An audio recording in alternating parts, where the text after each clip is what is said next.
más allá de la cuarta dimensión.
Nuestra eterna conversación.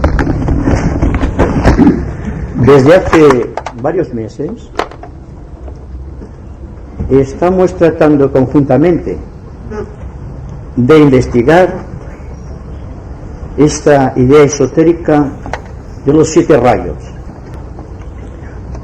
En nuestra última conversación tratamos dicho tema desde el ángulo del chakra cardíaco, que es el centro de la vida dentro del cuerpo, y al propio tiempo el enlace magnético con el segundo rayo de amor y de sabiduría, tratando de establecer tu nexo de conexión con el cosmos.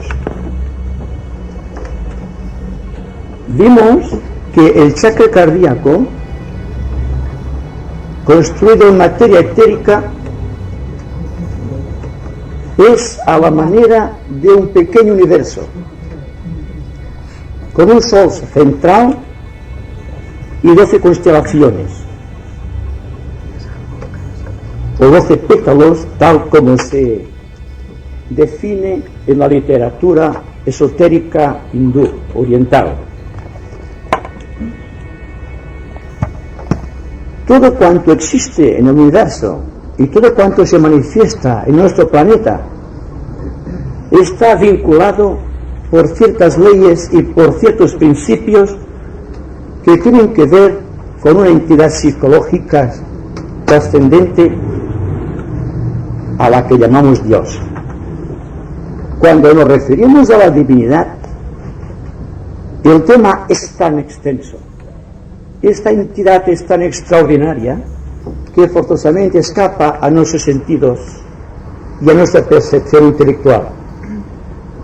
Por tal motivo, en el análisis esotérico de todo cuanto pueda ocurrir, en esta relación que va entre esta entidad psicológica que llamamos Dios y el ser humano,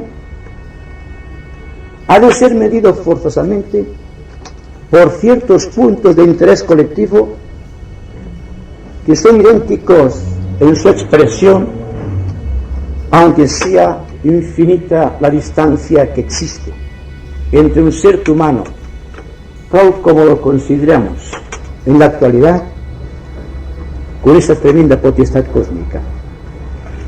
De todas maneras, el esoterista utiliza la clave de la analogía hermética, aquella que se puede concebir de una manera intelectual como que igual es arriba que abajo, igual es abajo que arriba. La distancia de la inmensidad de la evolución entre ambas entidades, el proceso es idéntico en todas sus fases y en todos sus principios.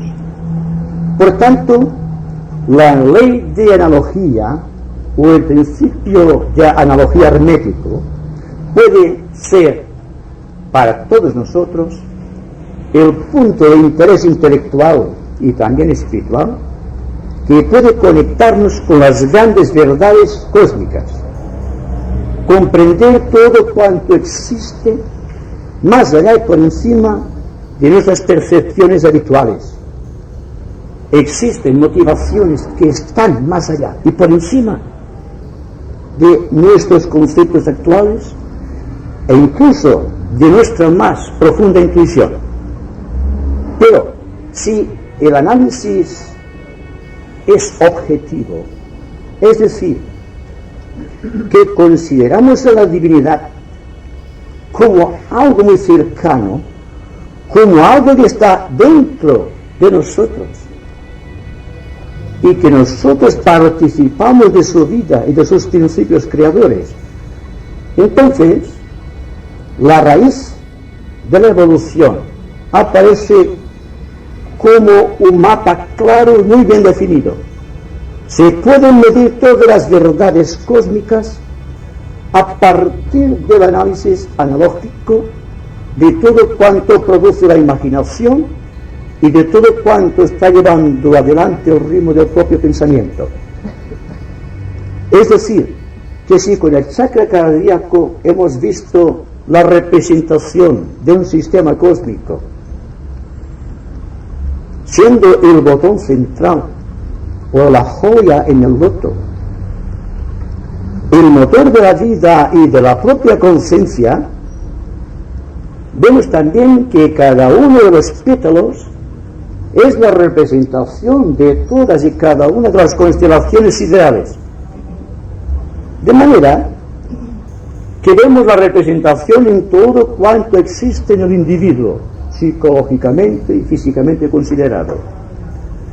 Y si hoy, por ejemplo, el tema que hemos escogido, que creo sea de interés general, también tiene una representación objetiva en nuestra vida, es porque realmente existe esta analogía.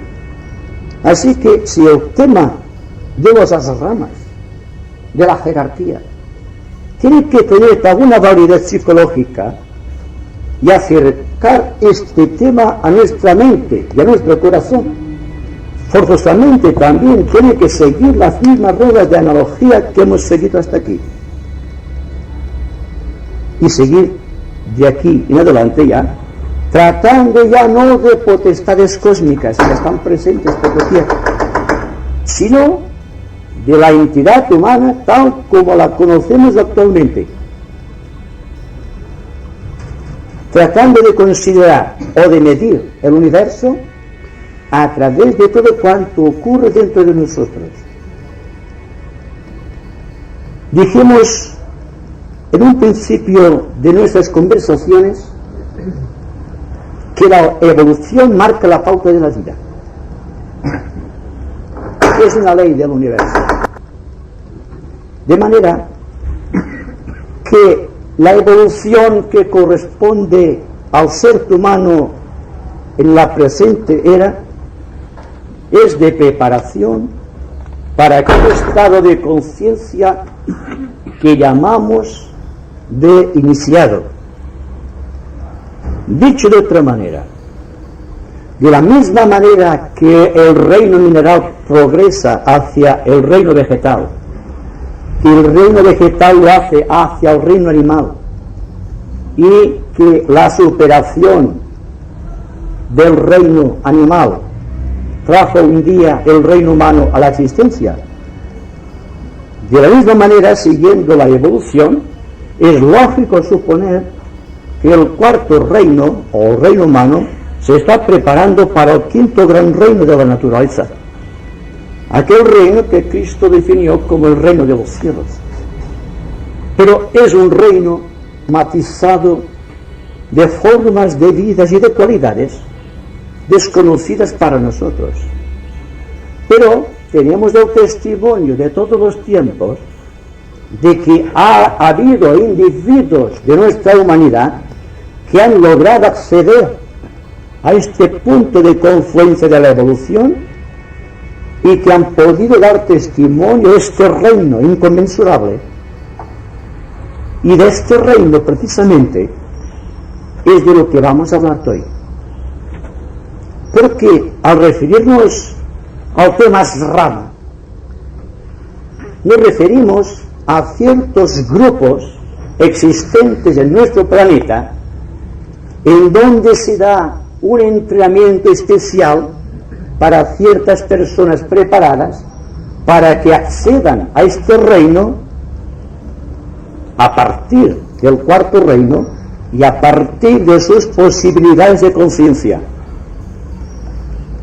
Una rama es siempre un grupo de entrenamiento espiritual. Hoy día se hace un uso, y yo diría un abuso, del término asrama. Se ha vulgarizado el asrama, quitándole quizá esta frescura de eternidad que tiene en sí la idea de asrama, como un grupo selectivo de personas que se preparan para ingresar conscientemente en el quinto reino de la naturaleza. Y en las ramas, ahora ya, por autonomía y casi generalmente, se aplica a todo pequeño maestro, mentor o gurú que tiene a su cargo un pequeño grupo a quien enseña yoga o meditación, de la clase que sea. Esto presupone que de la misma manera que verdades que antaño fueron iniciáticas, como por ejemplo la astrología, han caído dentro de la vulgaridad en un afán de ser puestas ante la mente concreta del individuo verdades de tipo esotérico. En sí, esto no hace daño a la idea, pero sí al funcionamiento de las cualidades que llevan en sí esta idea. Habida cuenta que una rama, este grupo selectivo de unión espiritual, dentro del cual se imparte un conocimiento superior a un tipo determinado de individuos, es realmente, desde el punto de vista esotérico, una minoración o, digamos, un destello limitado de aquella gran participación cósmica que son las ramas. Hoy día, de la misma manera que hemos podido hablar de las jerarquías cósmicas hasta llegar al ser humano, podemos establecer también una relación de analogía entre los seres humanos en el sentido de jerarquía. Naturalmente que jerarquía siempre indica un estado de evolución superior o inferior, poniendo por ejemplo un tipo medio. De acuerdo con un tipo medio, existen 7 caracteres bien definidos o psicológicos de personas hoy día que están realizando su evolución dentro del cuarto reino de la naturaleza. Es la escalera de Jacob, estos peldaños que van desde los rudimentos de la conciencia embrionaria en el ser humano hasta el ser más exaltado, dentro y a través de una civilización de tipo floreciente. Se puede precisar entonces algunos tipos principales, he elegido 7, como por ejemplo los seres involucionados, los salvajes por ejemplo, sin ningún intento peyorativo de mi parte, solamente tratando de enjuiciar lo más críticamente posible el proceso que va del hombre incivilizado al hombre supercivilizado.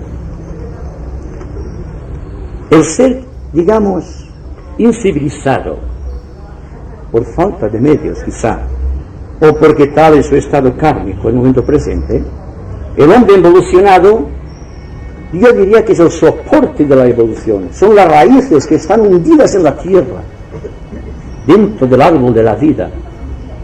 Existe también lo que llamamos, esos tipos que denominamos la humanidad corriente, el hombre común de nuestros días, que vemos por doquier, dentro de grandes estructuraciones de orden social. Tenemos ya surgiendo de esta gran masa de hombres y mujeres de tipo corriente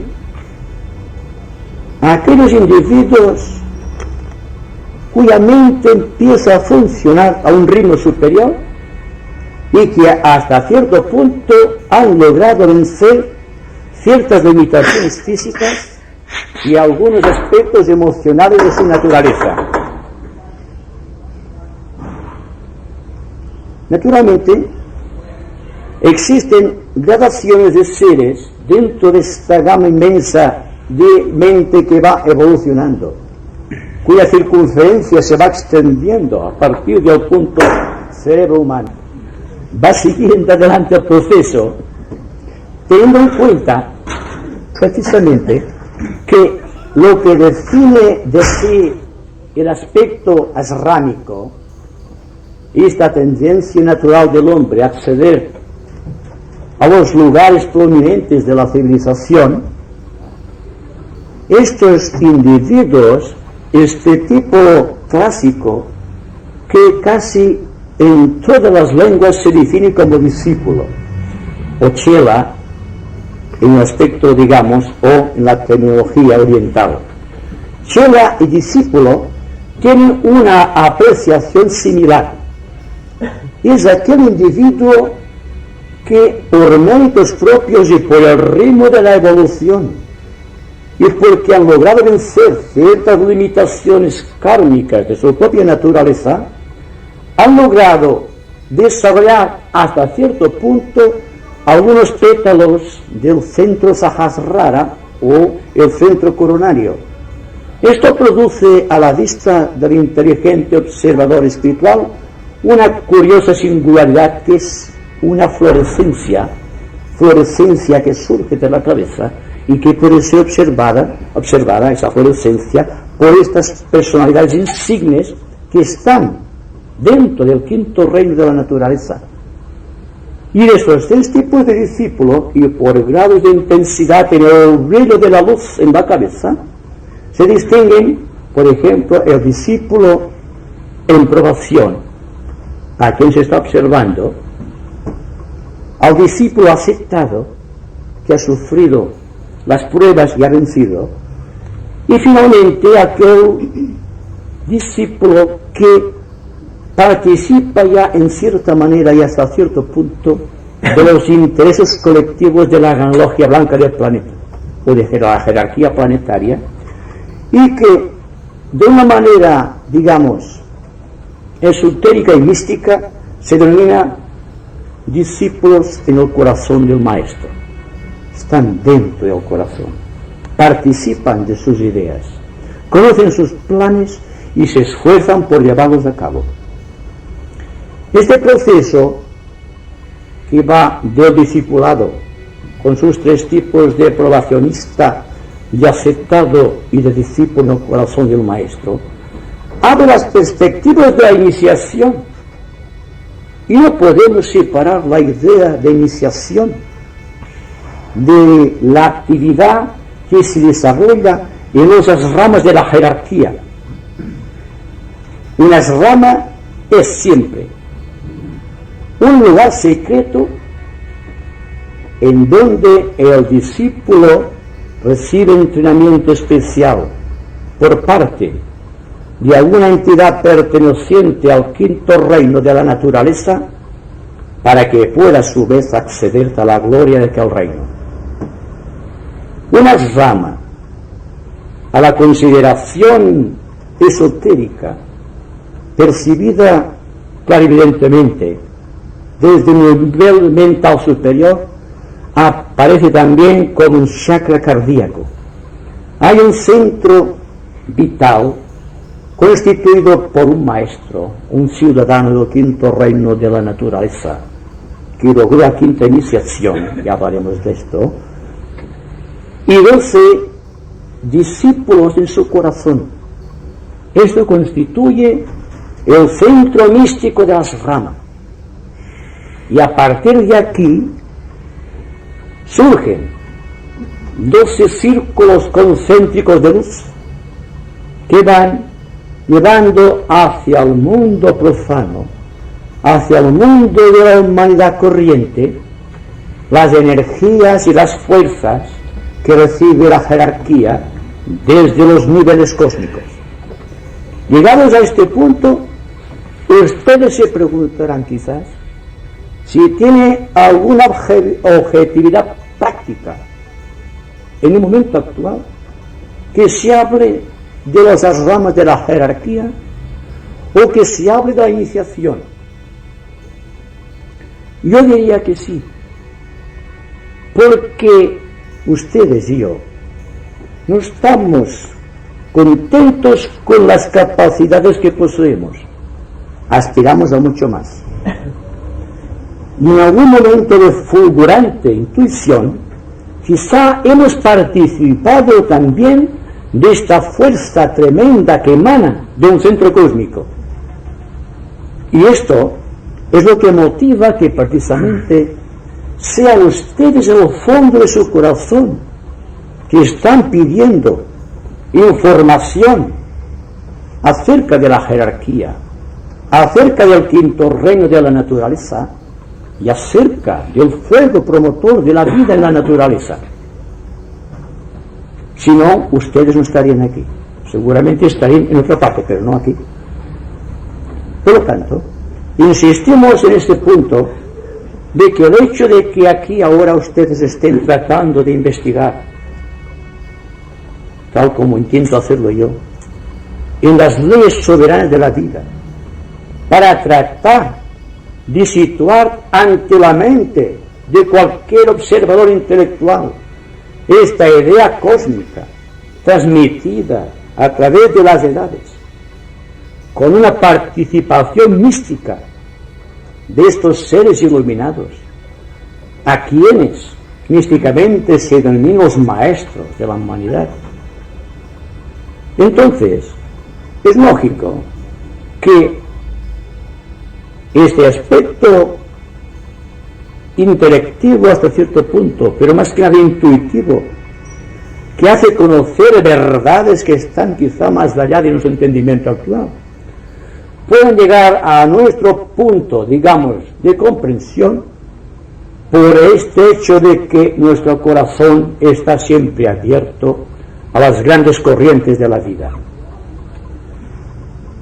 Es por tal motivo que muchas veces he insistido en el hecho de que no deben preocuparse mucho si algo no es comprendido de inmediato, porque la mente intelectual no puede comprender ciertas verdades, pero el corazón comprende todas las cosas porque lleva una vinculación, digamos, con el espíritu creador de la propia naturaleza humana y con el propio Dios.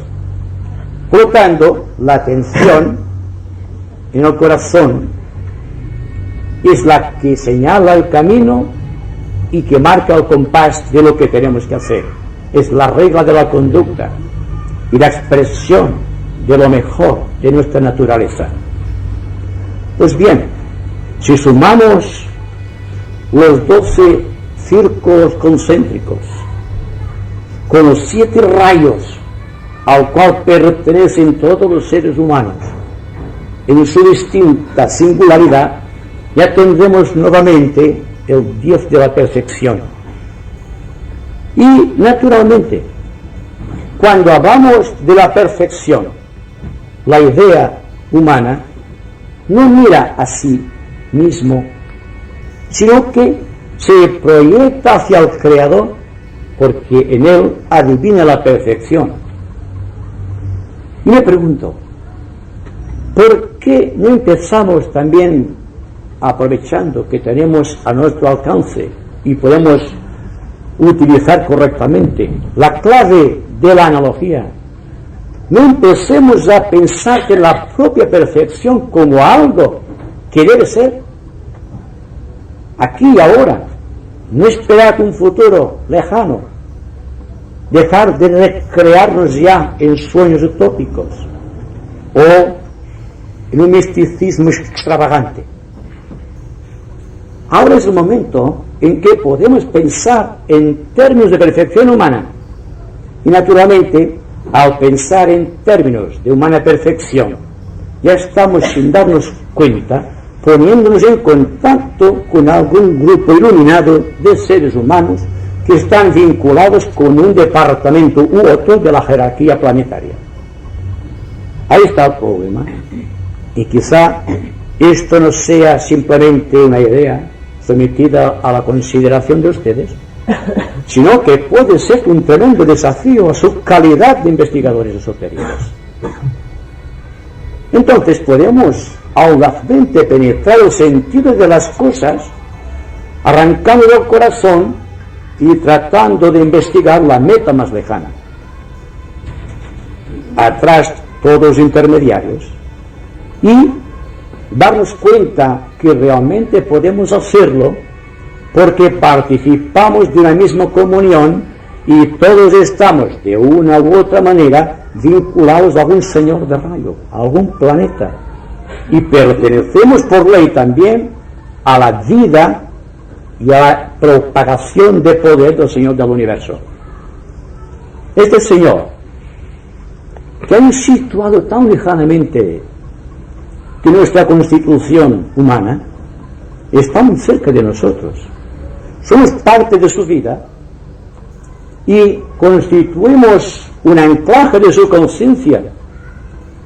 Y yo creo, si somos conscientes, que este gran Señor estará también muy interesado en que el ser humano reproduzca idéntica motivación que la que creó un día el universo manifestado. Este universo que vimos como el producto de una conjunción magnética entre constelaciones y que ahora nosotros debemos reproducir también en conjunción con los rayos más asequibles a nuestra naturaleza. Y para esto, para darnos la motivación exacta de nuestra vida, para saber cuáles son realmente los rayos que nos condicionan y cómo podemos utilizar las energías de estos rayos, eso es porque existen las ramas de la jerarquía. Hay una rama principal, una rama del segundo rayo, vinculado a la obra de Maitreya. Maitreya, perdonen ustedes, es el nombre oriental que se le asigna al Cristo de los cristianos. Bien, esta entidad del segundo rayo está en la línea de proyección del propio Señor del universo. Su motivación es tan tremenda por esta fuerza que trata de propagar, que dimana del Sol central, que realmente se puede decir que toda la jerarquía, todo cuanto constituye la jerarquía, está siendo dirigida, impulsada y siendo proyectada por esta entidad crística.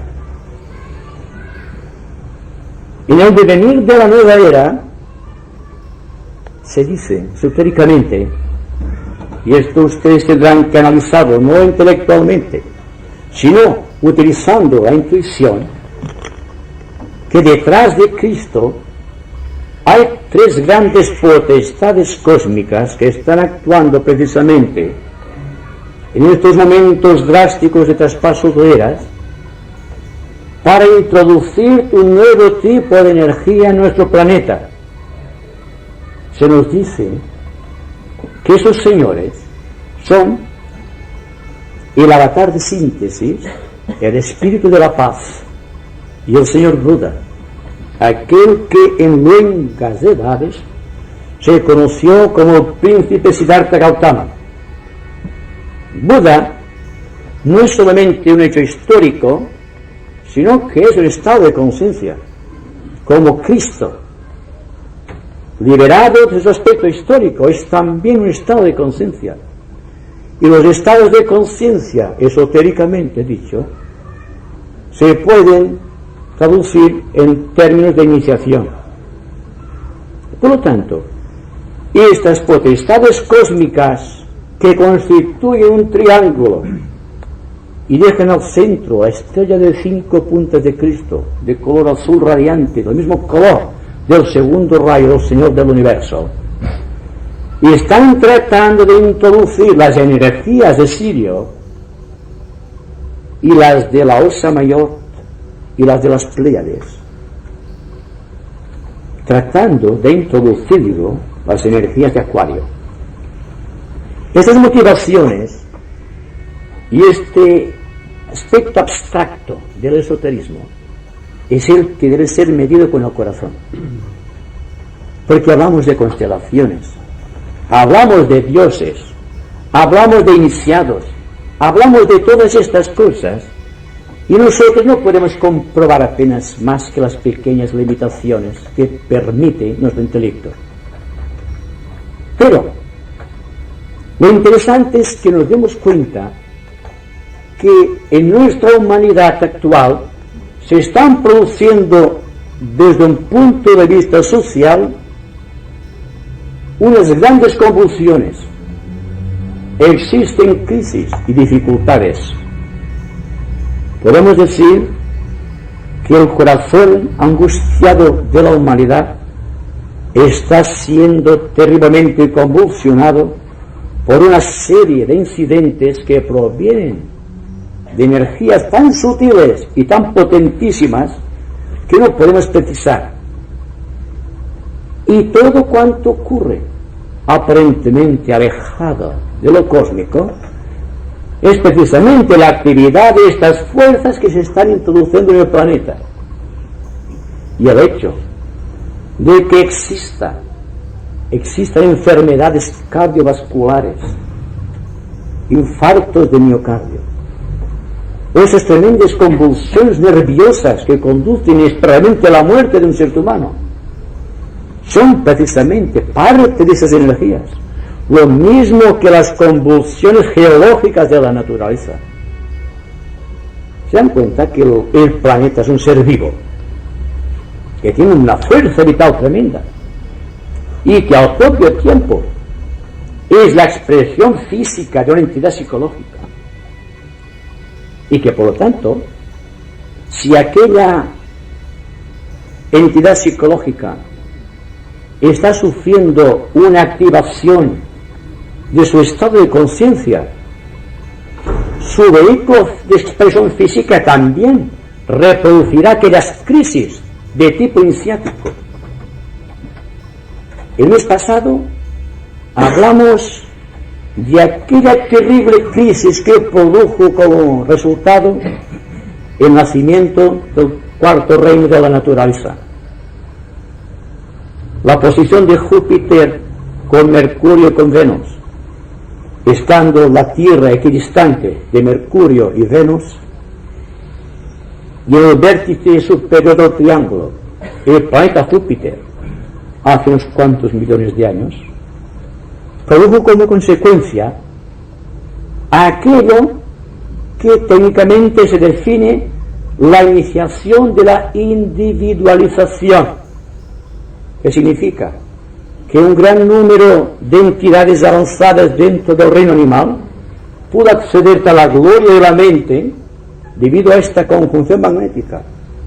Y aquí hay un indicio para todas aquellas personas que estén interesadas en astrología esotérica, porque precisamente en este punto es donde se define la calidad del fuego creador y el porqué del mito de los prometeos del cosmos, de aquellos ángeles que hurtaron el fuego de Dios para llevarlo al mundo de los hombres.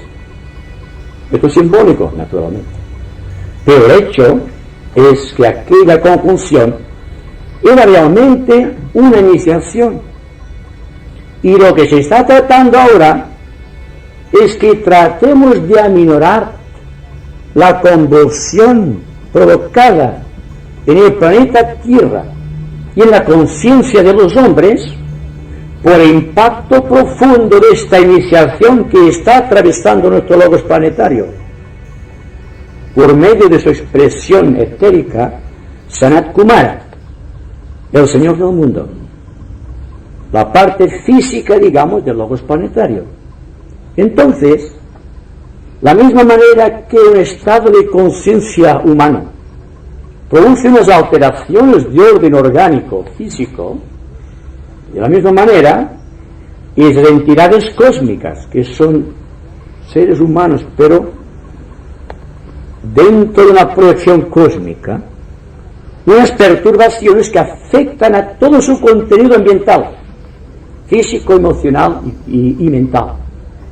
Entonces, todo proceso, siempre de acuerdo con el principio de analogía, se puede precisar como una actividad mayor dentro de algún remoto rama en cualquier ignorado rincón del cosmos. El proceso siempre es lo mismo. Y sin darnos cuenta, todos, quizá, estamos perteneciendo o constituimos parte de algún grupo selectivo o de algunas ramas de la jerarquía. Y estas ramas, estos grupos que hemos creado y que han sido creados conjuntamente por la fuerza de la evolución que produce dentro de la humanidad este fermento redentor que tiene que traer un nuevo tipo de sociedad, podemos acelerar el proceso asrámico con solo intentar de una u otra manera participar conscientemente de este proceso social. ¿Se dan cuenta que nuestra sociedad no es armónica? Que a pesar de todos los grandes y tremendos inventos de tipo científico y de todo cuanto constituye esta gloria de la técnica, que ha producido seres humanos que están respondiendo casi automáticamente a los impulsos de la vida, sin reacción inteligente, a esta sociedad técnica le falta moral, le falta amor, diría yo. Porque ¿cómo podemos avanzar técnicamente y podemos destruirnos? Bien, ¿se dan cuenta? Porque esas ramas sean necesarios para que podamos participar de una manera profunda y objetiva en una aminoración de estas fuerzas tremendas que están entrando en el planeta por intercesión de tres grandes señores y con el Cristo en el centro. Bien, cuando se habla de ramas, tengan presente que la jerarquía como un todo con centro en Cristo, esta estrella de 5 puntas, producida por el equilibrio del Aum y del Om, 3 sonidos que pertenecen a los reinos de la naturaleza y 2 sonidos que pertenecen al alma inmortal, están siendo activados desde el centro interior más profundo, que los esoteristas denominan el centro de Shambhala, la isla blanca del desierto de Gobi, de materia etérica. Por lo tanto no pensemos en verlo porque está más allá de nuestros sentidos, pero la fuerza, el talismán magnético emana de aquellas fuentes, y se puede decir con justicia aquello que esotéricamente se ha dicho siempre, que la jerarquía planetaria o la gran fraternidad blanca que lleva adelante el curso de la evolución planetaria es de las ramas de Sanat Kumara, el Señor del mundo. Siendo así, una rama funcionando con un loto central de 12 discípulos en el corazón del Maestro, con 12 expansiones concéntricas de esta energía vital, llevada adelante por cada uno de estos discípulos en el corazón del Maestro, se reproducen todas las ramas de la jerarquía. ¿Y cuáles son las ramas de la jerarquía? ¿Cuál es exactamente la rama de Sanat Kumara? Entonces son las 7 propagaciones de los rayos cósmicos que inciden en nuestro planeta y de los cuales participamos todos nosotros. Cada uno tiene su propio rayo de expresión o sus rayos condicionantes,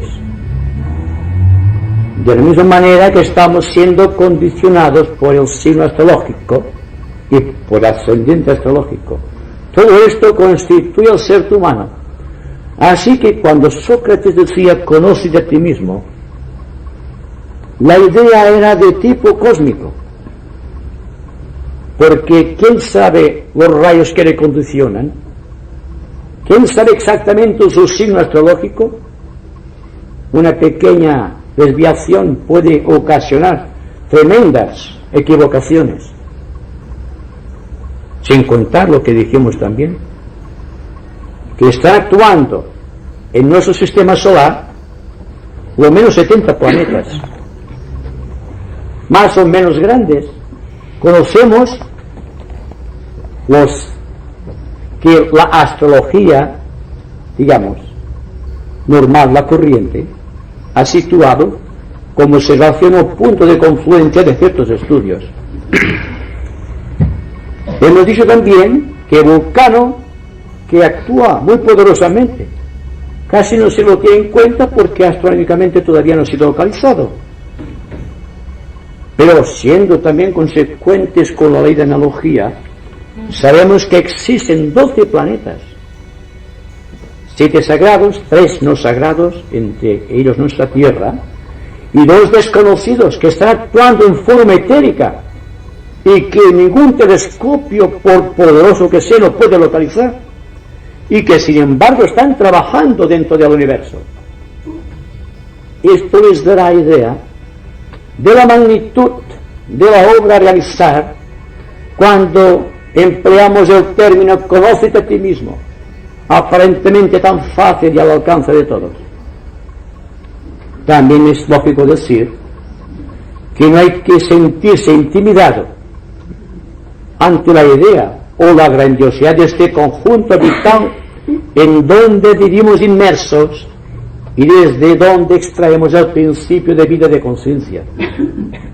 Hay que vivir profunda y serenamente, tratando constantemente de descubrir el principio de todas las cosas. Y ahora, cada uno de ustedes tendrá que adecuar su mente a ese tipo de percepción especial que les indique cuál es su asrama, cuál es su tipo de rayo, cuál es realmente la calidad astrológica de su vida, la de relación y la interior, la oculta, la esotérica. Entonces, la atención como principio de vida se está demostrando aquí como la máxima expresión de la voluntad libre del hombre, y que todos nosotros tendremos que participar cada vez más activamente en esta búsqueda de las ramas. Las ramas, como puntos de confluencia de las energías asrámicas de la jerarquía, tienen como motivo especial atraer a un número de individuos para engrosar esta fila inmensa de trabajadores de la humanidad, tratando de conducir todas sus esperanzas, todas sus grandes motivaciones psicológicas al nivel más alto de su propia naturaleza. Es por tal motivo que en su día estudiamos los chakras etéricos y las glándulas endocrinas dentro del individuo, porque allí donde existe localizado una especie particular de fuego, ya sea el fuego del espíritu, el del alma o el del cuerpo, el de Kundalini, se puede decir sin duda alguna cuál es el tipo de rayo y cuál es su propia rama. Y aquí empieza realmente la vida del discípulo, la vida de la persona que vive más allá y por encima de las limitaciones normales, que son muchas y variadas. Entonces, si vamos analizando la jerarquía tal como se manifiesta a través de los discípulos, a través de estos círculos de expresión que van del corazón del maestro hacia el mundo profano, hacia el mundo de los hombres, tendremos la idea de dónde estamos realmente situados, cuál es nuestro nivel de conciencia, y dentro de este nivel, cuál es la calidad del trabajo que debemos realizar. Todos somos servidores, ¿verdad? Deberíamos serlo. También dijimos en su día que a la divinidad no se le tiene que pedir tanto, sino que se le tiene que ofrecer todo lo mejor de nosotros mismos, participando en esta obra de comunión general que trae como consecuencia la vinculación de nuestro planeta con el cosmos, siendo, como sabemos, que la humanidad como un todo constituye un centro alojado en el organismo vivo de Sanat Kumara, y que por lo tanto las reacciones que operemos sobre estos centros será la medida de la altura a la cual hayamos podido acceder. Hemos hablado también, fíjense ustedes, en relación con los rayos, a aquellos grandes señores que son los canalizadores del cosmos de estos rayos. Dijimos también que de un centro total de expansión que llamamos Shambhala arrancan 7 grandes proyecciones de luz o de poder o de amor, y que todo esto constituye la avanzada del cosmos de nuestro planeta. Las relaciones planetarias, el contacto que existe entre todos y cada uno de los planetas de nuestro sistema solar y aún de los demás sistemas solares, es algo que se ha mantenido desde la edad más lejana. De la misma manera que establecemos contacto social con las demás personas, los logos planetarios, esas entidades magníficas que llenan el cosmos con sus cuerpos celestes, también establecen relaciones, están relacionados. Toda la técnica viene precisamente por el sentido íntimo de relación, y a través del éter. Y a través del éter se está divulgando para muchos seres humanos todas aquellas enseñanzas que provienen de alguna rama de la jerarquía con el cual tengamos alguna posible vinculación, sin darnos cuenta precisamente que no es la imagen objetiva, representativa o intelectual la que debe marcar la pauta, sino que ha de ser una tremenda obertura del corazón para captar aquellas grandes verdades. Y que si por ejemplo decimos que el primer rayo obedece a una impresión de Shambhala a través de la mente superior del maestro Moria, el Shuan del primer rayo, esto quizá no nos diga gran cosa, puede ser un término intelectual que ustedes me pueden discutir, pero si ustedes notan que su personalidad está vigorizada en un momento dado, que posee mayor voluntad en hacer las cosas, que posee un mejor carácter y que se adapte mejor a las situaciones, el hecho de que provenga la voluntad del primer rayo por medio del maestro Moria no tiene mucha importancia, aunque lo situemos aquí para explicación, como hacemos con todos los choanes de rayo o todos los jefes de rayo de nuestro planeta, sino que lo hacemos sencillamente porque desde mucho tiempo atrás, yo diría desde largas edades, se nos ha enseñado el esoterismo de una manera intelectual, se nos ha enseñado a discutir las cosas mentalmente y a situar el intelecto como conocimiento para aprender muchas de las cosas que existen en la naturaleza. Y esto ha sido posible porque existe un gran afán del hombre por descubrir los misterios de la naturaleza. Pero cuando se habla de Rama, ya no se habla de la motivación intelectual que quiere hacerse dueño de un conocimiento esotérico, sino que es la propia vida esotérica que está tratando de penetrar en el propio corazón. Y entonces la problemática es muy distinta, porque el esfuerzo de adaptación que tenemos que realizar es el que realmente tiene un valor positivo.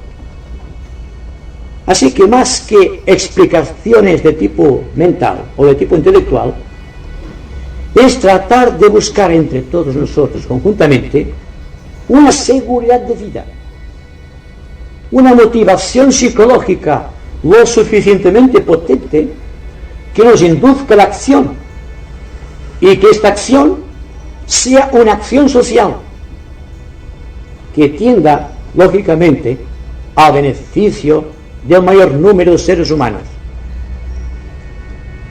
Hay muchas personas que esotéricamente o analíticamente poseen muchos conocimientos, pero están incapacitadas para la acción inmediata, debido a que la mente se dispersa en comentarios.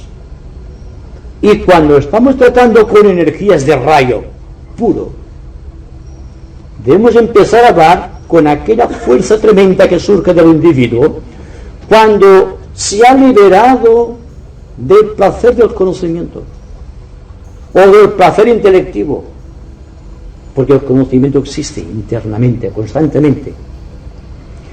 Y toda esta problemática de los rayos y de las ramas, esta proyección que sin darnos cuenta ya está llegando a nosotros y que nos está situando a cada cual en su justo nivel, no es ni más ni menos que la seguridad asrámica. ¿Se han dado cuenta que ahora estamos tratando de vivir y no simplemente de conocer? Y que el tremendo desafío de las ramas de nuestro tiempo no es que tengamos más conocimientos esotéricos, sino que poseamos una conducta realmente social. Si nos damos cuenta de esa situación, sin negarle su valor al comentario, al conocimiento, a la discriminación, entraremos en zonas de alta confluencia espiritual y nos sentiremos con algo que no poseemos. Nos sentiremos en paz con nosotros mismos. El conocimiento por sí, por su propia naturaleza, no libera, sino que enseña un camino. Yo creo que todos poseemos tanto conocimiento que la diversidad de conocimiento y tantas técnicas que están sometidas a nuestra consideración nos han ido apartando progresivamente del camino de la acción. De ahí que el conocimiento esotérico, si no está siendo vigilado completamente, se convierte en algo que dificulta la acción. Y esta acción debe ser creadora y debe constituir el principio de vida aquel que hizo exclamar a Pablo de Tarso que el reino de los cielos puede ser arrebatado por la violencia. Se refería no al conocimiento de un hecho, sino a la participación directa de un hecho. Se puede llegar por la voluntad allí donde el entendimiento no puede llegar, y se puede llegar con el amor allí donde nunca llegará la voluntad. Es decir, estamos inmersos en un mundo de energías y de fuerzas, y este mundo que hemos creado a nuestra imagen y semejanza, y está siendo el motivador general de este automatismo trepidante que vemos por doquier, que convierte a los seres humanos en máquinas competitivas. Y naturalmente, fíjense bien, que si hablamos de las ramas, hablamos por ejemplo de esas grandes entidades que llevan el curso de la evolución, que son los jefes del departamento planetario y los maestros que son sus, digamos, sus servidores más objetivos. Y hablamos de estas cosas y nos detenemos en estas cosas, quizá ello nos prive del goce de la acción. Así que, para mí, y creo que también para ustedes, la acción es importantísima. El hecho de que estén ustedes escuchando atentamente puede ser la motivación suprema de una acción. Y ahí podemos de verdad empezar a interesarnos por realmente el camino directo que va a nuestra rama, el de la atención hacia todas las cosas que pasan por nuestro campo visual y el campo de percepción de nuestro pensamiento. Esto debe motivar una alteración total del ritmo de la vida actual y situar al individuo en un plano absoluto de mediador entre las fuerzas cósmicas y aquel vacío que puede representar en su vida social la actividad que pueda desarrollar su naturaleza. Y ahora, naturalmente, como aquí hay una serie de gráficos, vamos a ver si los desciframos un poco para ustedes. Este clásico, que lo hemos ya dicho, es una rama mirado casi desde el punto de vista de lo que hemos hecho hasta aquí, analizando el cosmos, nuestro universo y después el corazón humano. 12 discípulos, se dan cuenta que fueron 12 los discípulos de Cristo. Entonces Cristo siempre en la representación máxima dentro de una rama o de un maestro de una rama es la representación del Sol y las 12 constelaciones siderales. Todo este proceso se ve después también amenizado, si ustedes aceptan este término, con la expresión antes señalada de que Cristo, a quien se le asigna la función de guía de la jerarquía planetaria, está siendo el centro de concentración, por así decirlo, de las energías que provienen de las 3 grandes constelaciones de Sirio, la estrella Sirio de la constelación de Alcán, de las 7 estrellas de la Osa Mayor y de las 7 estrellas de las Pléyades.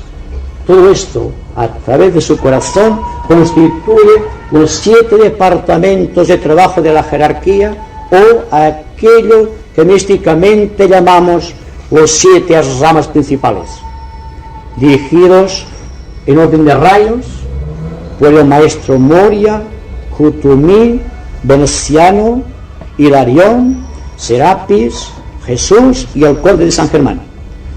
Estos maestros son los que llevan adelante, por orden de rayos, el curso de la evolución planetaria. Tengan presente también que los shuanes de rayo llevan cada uno 7 ramas secundarios. Entonces son 7 ramas principales multiplicado por 7. Son 49 ramas, las ramas de la jerarquía en nuestro planeta.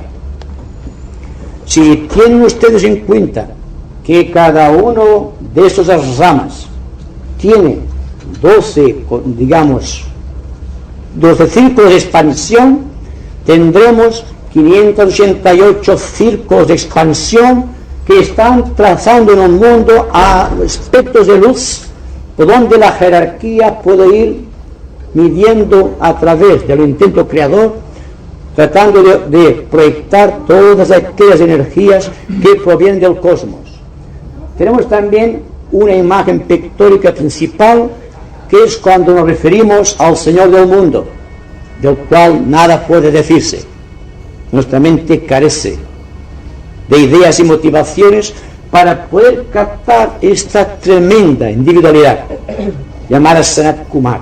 Bien, entonces, en el centro de Cristo, de Manu y de Machoan, siendo el Manu el jefe del departamento de las razas humanas, es el ser que galvaniza todo aquello que constituye el cuerpo físico de los seres humanos, a través no sólo de las razas primarias, sino las subrazas correspondientes a cada raza.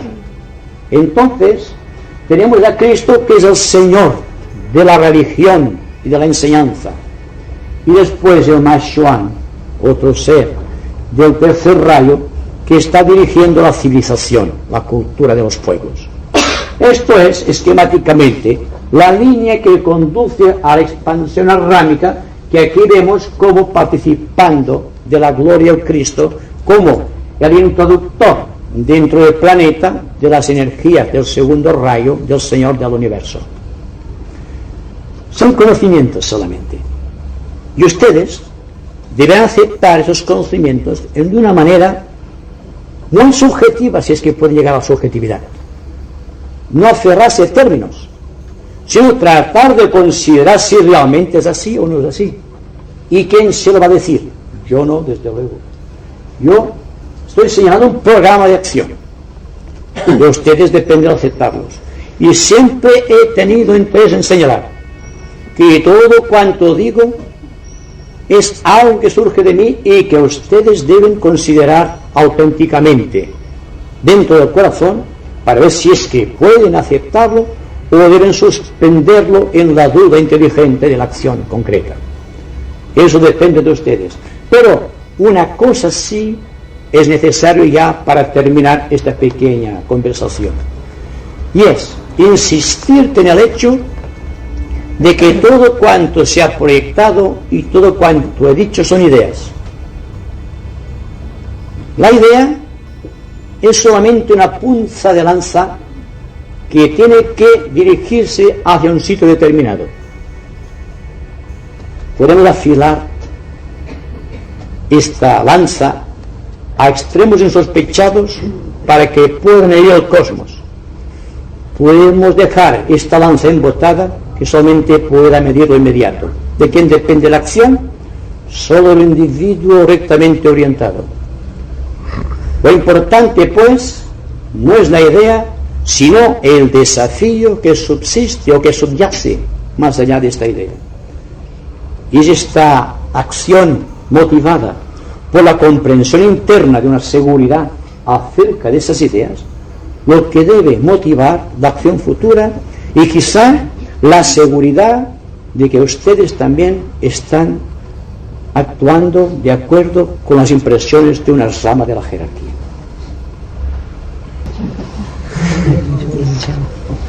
Pues yo querría hacer una pregunta, varias, pero ya no quiero ir más, porque estoy en unos momentos de mucha meditación y me levanto muy arriba, tal vez que no las hay. Bueno, en primer lugar podríamos considerar a Sanat Kumara, me parece que ya lo has dicho por eso, como el cuerpo físico de un absoluto, podríamos decir, el cuerpo físico de un absoluto. O sea, la proyección última manifestada del absoluto. Bien. Entonces he hecho otra meditación y me pregunto yo si lo que motiva lo que se dice absoluto, dos fuerzas, tal vez también evoluciona este vacío que lanza la chispa. También debe de evolucionar, puesto que si Sanat Kumara tiene que evolucionar y es un cuerpo físico, al llegar a la reintegración total, con su experiencia, tal vez el absoluto también tenga que hacer otra evolución, o sea, energía que evoluciona. No sé dónde me he metido, pero yo me entiendo. Es muy difícil medir lo absoluto, casi imposible. No, sí. Bueno, ya sé. Entonces, cuando se habla de Sanat Kumara como Señor del mundo, como aquella entidad psicológica que se manifiesta a través del planeta Tierra, o utiliza el planeta Tierra como nosotros utilizamos nuestro cuerpo, tenemos cuenta que es el cuerpo físico o la personalidad del logos planetario. Ya no es solamente el absoluto, no es el absoluto, sino que es solamente un señor que dirige un esquema terrestre, o la mónada, por ejemplo, de esta proyección es el logos planetario, y el alma es Sanat Kumara, y el cuerpo es el cuerpo. Así que el absoluto para mí no está en la mente de ningún ser, por privilegiado que sea, por un motivo principal, porque todo el mundo está ansiando conquistar metas, dándose cuenta que cuando llega a aquella meta ve otra meta más allá y por encima de su razonamiento. La meta en sí, o buscando un absoluto limitado a nuestras capacidades, Siempre llega un momento en que incapacita la acción. Entonces la ciencia es vivir, sin ver delante ninguna meta. Aquí hablamos de seres que al juicio analítico son nuestras metas. Por ejemplo, se habla, Tomás de Kempis hablando de la imitación de Cristo. Imitar a Cristo para seguirle, para llegar hasta donde Él llegó. Y esto constituye una meta, a mi entender, que paraliza la acción. Lo mismo que el cristiano, que cifra su meta inmediata solamente en el Cristo histórico. Y entonces se lo representa el Cristo como un ser humano cualquiera. Pero naturalmente, cuando la persona está muy preocupada por el Cristo histórico, es que todavía no ha desarrollado sus poderes espirituales. Y lo inmediato es el Cristo histórico. Pero la persona que realmente funciona en un nivel de alta selectividad está mirando el Cristo cósmico, del cual el Cristo histórico es solamente una pequeña expresión. ¿Cómo? Dentro de esta gran variedad y extensión de mundos habitados que existen en el cosmos, nuestro planeta Tierra es un pequeño cuerpo celeste que solamente puede precisar su grandiosidad la pequeña entidad humana. Pero vista desde el cosmos, Sanat Kumara y logos planetarios son pequeños puntos de luz. Fíjense bien, la estrella Betelgeuse y el Aldebarán son miles y miles de veces mayores que la Tierra. Pues bien, ¿qué es lo absoluto entonces? ¿Me permite? Sí. Sí. Entonces parece que el absoluto es el vacío y la plenitud. Justo. De esto es el absoluto. Sí, sí. Por eso yo digo, si esta energía o esencia pura o conciencia pura también debe de tener evolución. Exacto. Es esto. Sí. Es una ley. Todo evoluciona. Evolucionan los cuerpos, las almas y los espíritus. Y nunca se llega a una culminación. Es esto. Ahí está la gracia de la vida. Si hay culminación, no puede haber liberación. Liberamos una parcela de luz y entramos en otra zona de luz. Es un tejer círculos, como aquí, de una pequeña manera. Este círculo, aparentemente menos, siempre está condicionando a este, porque tiene más radioactividad. Así que, por ejemplo, un átomo de plutonio tendrá una fuerza tremenda en relación con un átomo, por ejemplo, de oxígeno. Es muy diferente. Es la expansión, la radioactividad, por ejemplo. Y ahora, naturalmente, estamos aquí tratando ya no de buscar una meta definida, sino buscar aquel punto indefinible de distensión que no nos permita ya apegarnos a ninguna meta definida, que nos permita surcar los espacios como verdaderos argonautas del espíritu. Para mí esto es la seguridad magnífica de la evolución. Entonces, es extraer conciencia de este átomo viviente que llevamos para recibir y que se abran los pétalos para recibir estas constelaciones, estas energías. Exacto. Nuestro corazón debe estar abierto siempre a todas las corrientes de la vida. Y precisamente el ser no está evolucionado porque no ha desarrollado todos los pétalos del corazón. Así que cuando hablamos de los pétalos del corazón y hablamos de los trabajos de Hércules, que hablamos ya un día de esto, nos referimos al trabajo que debe hacer el alma humana dentro del propio corazón, preparando este corazón, despertando cada uno de los pétalos para que pueda ser un receptáculo de todas las energías del zodíaco. Y el zodíaco debe preocuparse también, permitidme, para que los planetas que están funcionando por su intercesión sean sagrados. Porque esto es precisamente lo que dará una gloria al universo, una gloria estelar para todo cuanto existe. La liberación de un individuo presupone la liberación de muchos seres humanos, porque estamos relacionados. Cuando un planeta se convierte en radioactivo, empleando un término científico, entonces, o al ponerse en una situación de sagrado, se beneficia a todo el cosmos. Cuando, por ejemplo, el reino humano vino a la evidencia, se dice que fue tremendamente exaltado el Logos, que pertenece a la constelación de Acuario. Y este Acuario ahora nos beneficia precisamente con esas energías que estamos percibiendo por medio del séptimo rayo. Es decir, que todo está relacionado y la vinculación o el karma existe por doquier. No solo entre los seres humanos, sino entre los reinos de la naturaleza y entre el cosmos absoluto. Todo es relación. Y no puede existir el ser sin estar relacionado. No podemos hablar de vida sin hablar de relación. Y es esta relación la que motiva que el cosmos, el sistema solar, nuestro pequeño planeta y nosotros más pequeños todavía, seamos una sola cosa. Diga. Estamos recibiendo una serie de rayos beneficiosos, ¿no? ¿Sí? Pero a la vez admite la existencia de unos rayos nocivos o perjudiciales, cuáles son los que atentan a la salud en el sentido pues que provocan enfermedades cardiovasculares, etcétera. Bien, yo concibo el campo de acción y sobre esto de la acción del individuo en medio de un ambiente sano y fuera de dolor, ¿no? Por lo tanto, podemos detectar este dolor. Ahora bien, ¿usted podría indicarme una dinámica, un campo de acción energéticamente hablando o en el aspecto exotérico que contrarrestara o neutralizara los efectos nocivos de estos rayos que producen este tipo de infecciones? Sí, bueno, yo no sé si le puedo dar una solución exacta. Solamente... Sí.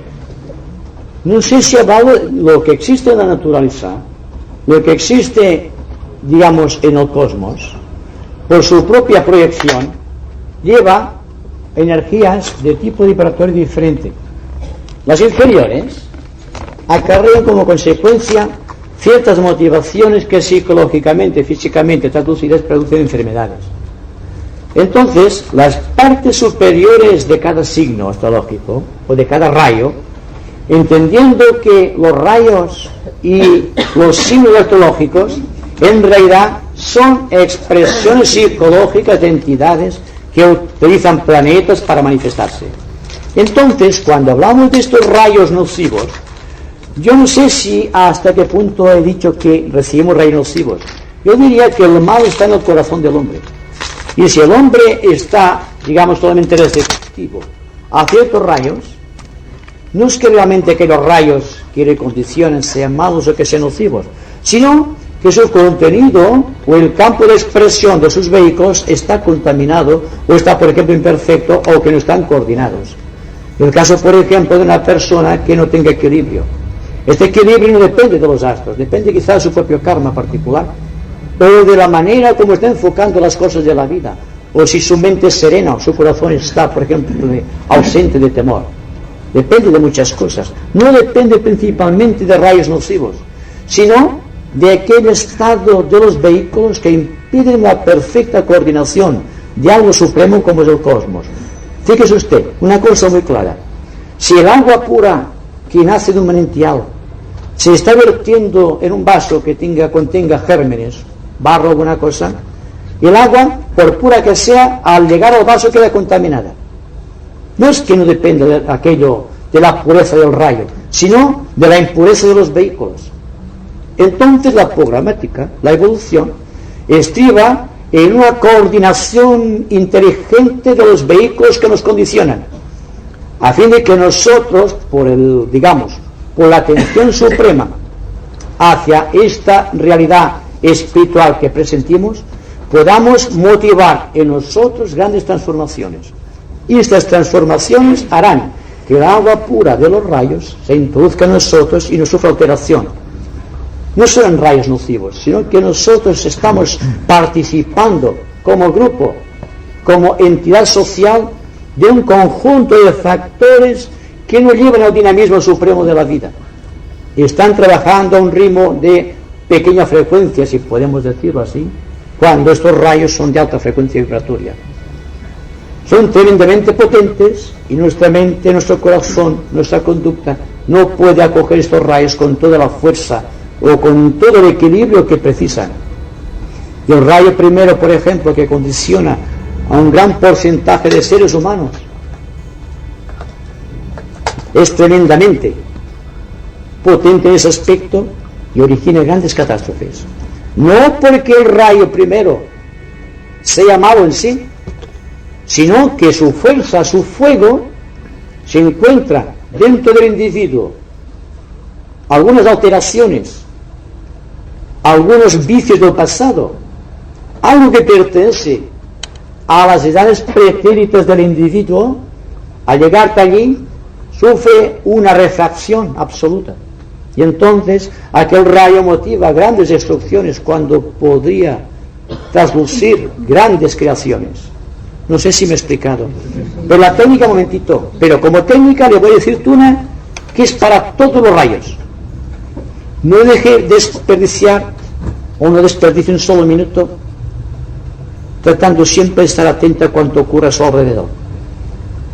No deje que pase un pensamiento por su mente sin analizarlo, a fin de efecto de que aquel pensamiento que quizá lleve un mensaje kármico pueda ser no destruido, sino analizado completamente hasta que la mente quede realmente vacía. Solamente cuando la mente está vacía es cuando puede llenarse esa plenitud de la naturaleza, de ese sentido creativo de los valores del espíritu. Es decir, que todos cuantos estamos aquí, creo yo, estamos interesados en descubrir lo que dice la señorita, un dinamismo nuevo en nuestra vida para que podamos fertilizar nuestro ánimo con nuevas aspiraciones. ¿Y esto quién lo va a hacer? Hay una técnica definida para que cada cual sea mejor que fue ayer y que hoy sea mejor que mañana. No sea que no estamos atentos precisamente en todo cuanto ocurre en nuestro ámbito social, o dicho de otra manera, estamos interesados como seres humanos en nuestra era, esta era marcada por la traslación de los opuestos, marcado precisamente por la técnica que antes nos hemos referido, y con todo cuanto produce a nuestro alrededor el caos, el temor por la incertidumbre. ¿Qué pasará cuando estemos atentos al proceso? Cuando el proceso no sea monopolizado por el ambiente que hemos creado, sino que nosotros seamos máquinas sociales creadas por nosotros mismos y utilizadas por nosotros mismos, no dependiendo de la gran maquinaria social que entre todos hemos construido. Entonces, la dinámica es la singularidad y no la pluralidad. Hay que ser singulares en todas y cada una de las expresiones. Y en un mundo tan imitativo como el presente, corrompido desde sus cimientos por la competencia y por el egoísmo, ¿qué vamos a darle como norma? ¿Qué dinámica? ¿O vamos a hacer como hacía la Iglesia del pasado? Sed buenos que Dios os recompensará. Y mientras tanto, venían guerras y desastres y más desastres. Entonces, una dinámica es: estate atento a lo que estás produciendo, o no contamines tú el ambiente, porque de la manera que tú dejes de contaminarte el ambiente con tus pensamientos y tus emociones, automáticamente los rayos que incidan sobre ti serán puros y no vendrán contaminados por el karma que tú has creado. Es difícil de precisar esto, ¿eh? Perdón, ¿Sí? cada vez que hablo de karma, me gustaría que asociara la idea de acción, porque la vida es aceptación del karma, o sea, yo en principio no la acepto porque la asocio con la acción. Todo lo contrario significa estar estático, entonces yo esto no lo quiero. O sea, es decir, que me gusta que asocien la acción, la idea de superación constante. O sea, el karma no me gusta echarle la culpa. O sea, asociarlo con la acción, la dinámica. Con lo que Bueno, es que el karma es acción. No, pero es que, por ejemplo, en el Oriente, yo he leído, ¿no? Entonces parece ser que cuando viene poco tiempo en la vida, lo achacan al karma y entonces se me las ven todas, se quedan sentados, entonces esto no es... No, yo cuando hablo de karma, no sé... Conforme lo concibes oriental, desde luego es bajo este punto de vista, ¿eh? No, yo no... Yo, ante todo, le pido a usted que no me vea como un oriental. No lo soy. Soy muy occidental. Por lo tanto, acepto la mecánica de la acción Pero al propio tiempo digo una cosa, lo que llamamos karma no es más que la falta de audacia en descubrir aquello que está más dentro de nosotros mismos. No es nada que se relacione con el pasado que hemos creado. Yo digo siempre, hay karma cuando el presente no es examinado con atención. Entonces, si hay acción en el presente, acción, y cuando hablo de acción, hablo de una atención suprema sobre todos los actos que estamos realizando y sobre todos los pensamientos que surcan en mi mente, entonces en esta fruición creadora se extingue el karma. El karma no existe para mí, en este caso. O sea, que, por ejemplo, entonces, si no prestamos la debida atención en el presente, o no tenemos esta especie de espíritu de superación, entonces vivimos del pasado. Justo.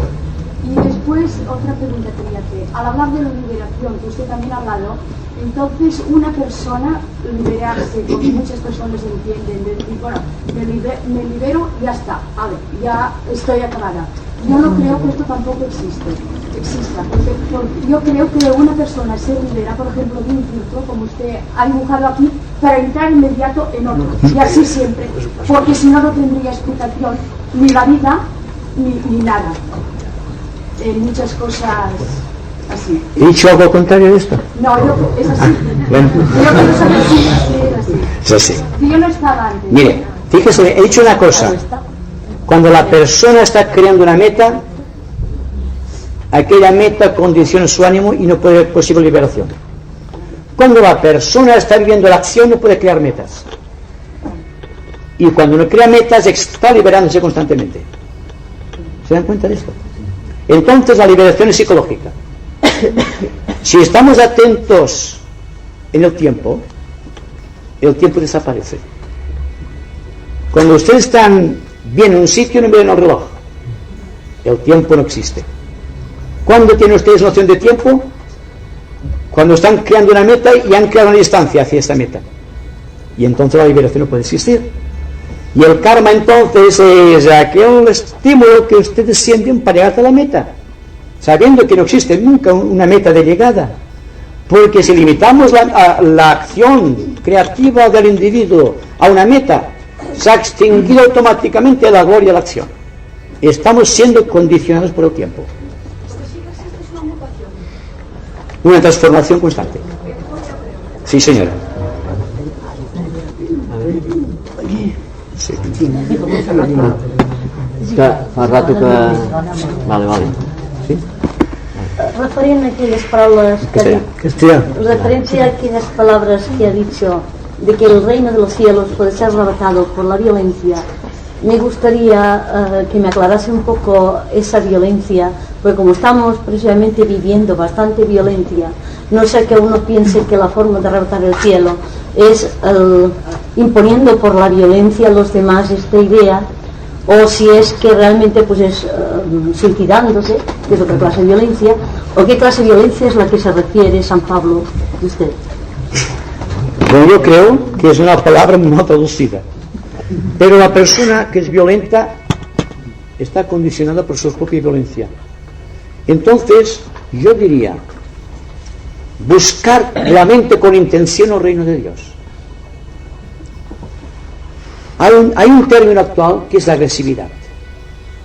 Una persona competitiva en el mundo social de relaciones, que sea realmente agresiva buscando la competición o la competencia, para mí no existe. Tampoco existe la agresividad en un sentido interno, ni tampoco para buscar el reino de Dios hay que emplear la violencia. Yo diría que hay que emplear la acción.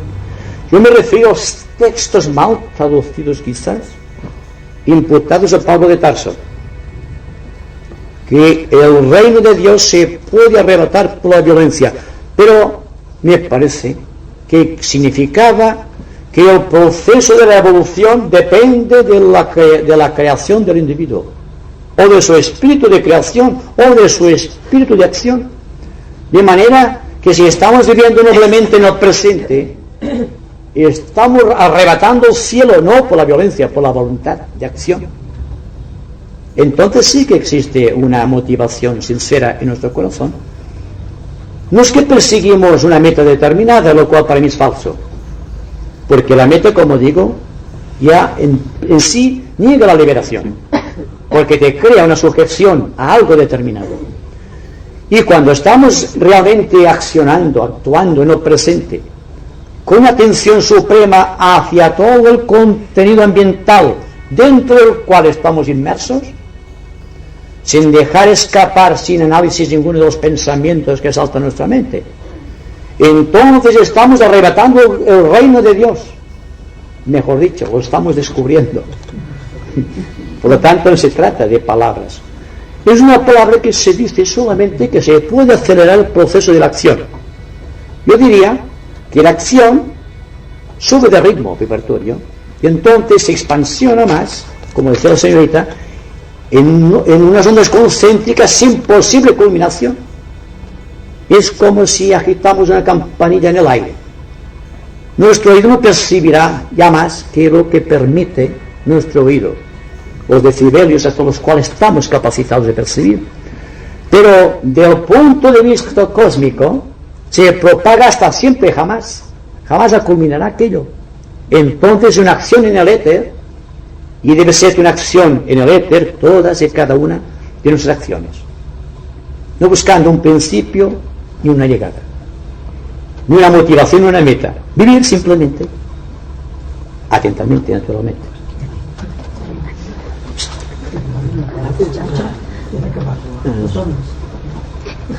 Un moment, por favor, un moment. Un momentito, por favor. Bueno, es que es la época del feminismo, perdón, aunque seamos las mujeres. No, yo solo quería decir una cosa, que yo el aspecto karma solo lo admito desde un punto de arranque, porque no puedo negar que he nacido en una determinada familia y otros han nacido en otras, con diferentes posibilidades, y etcétera, etcétera. Esto no deja de ser karma. Por lo tanto es un punto de arranque. Ahora el resto será lo que confeccionemos con nuestros actos, ¿no es así? Aunque tampoco puedo pensar, como dice la señorita, estoy de acuerdo, en una acción constante no hay que pensar en lo que creamos o no creamos como karma, sino entonces hay que pensar en lo que analicemos y obremos. Solamente esto, pero partiendo de unas posibilidades que se nos ha dado como karma. El karma no se puede negar como salud, como inteligencia, medios económicos, etcétera, etcétera. Esto es un punto de arranque. Ahora, esto no se puede negar, ¿verdad? Este karma ni es oriental ni es occidental, es humano. Nacemos donde nacemos y somos como somos.